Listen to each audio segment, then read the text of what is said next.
그동안 50인 이상 사업장에만 적용되던 중대재해처벌법이 지난 주말부터 5인 이상 사업장으로 확대됐습니다. 노동계는 안전이 강화될 거라며 환영하고 있습니다.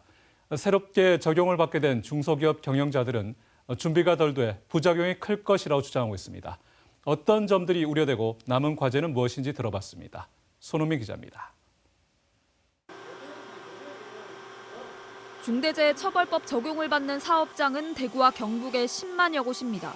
상시 근로자 5인에서 49인 사업장 9만여 곳이 지난 주말부터 법 테두리 안에 들어오며 10배가량 늘었습니다. 여기에다 공사비 50억 원이 안 되는 비교적 작은 건설 현장도 중대재해법 적용을 받게 됐습니다. 경영 책임자를 중심으로 한 안전보건관리 체계를 만들어 지켜야 하고 이걸 제대로 이행하지 않았다가 사망사고 같은 중대재해가 발생하면 징역이나 벌금 등 형사처벌받을 수 있습니다. 노동계는 환영했습니다. 50인 미만 사업장의 시행은 당연한 것이며 민주노총은 모든 사업장의 중대재해처벌법의 엄정한 집행을 요구한다. 중대재해법이 시행된 지난 2년 동안 대구 경북에서 발생한 사망사고 130건 가운데 중대재해법이 적용돼 수사 중인 건 44건, 33%뿐입니다. 중대재해 위험은 소규모 사업장에서 훨씬 큰 만큼 노동자의 목숨을 지킬 최소한의 안전장치가 마련됐다는 겁니다. 하지만 중소기업 대표들은 법 적용을 더 미뤄야 한다고 호소합니다.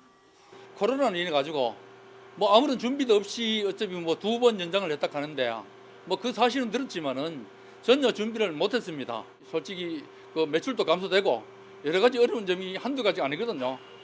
준비가 안 된 영세 업체들이 직원 수를 5인 미만으로 줄이거나 임시직으로 고용 형태를 바꾸고 사업장을 쪼갤 수 있어 일자리만 더 열악해질 거라고도 했습니다.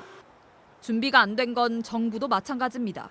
대구 경북 지역 중대재해를 수사하는 감독관은 현재 11명.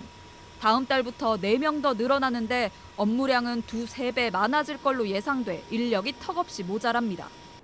또 노동부는 4월 말까지 5인에서 49인 사업장의 산업안전 대진단을 합니다. 하지만 사업주가 자가진단하는 방식이어서 제대로 된 실태 파악이 어려울 거란 지적이 나옵니다. 확대된 중대재해처벌법이 자리 잡기까지는 적잖은 시간이 걸릴 거란 전망입니다. MBC 뉴스 손은민입니다.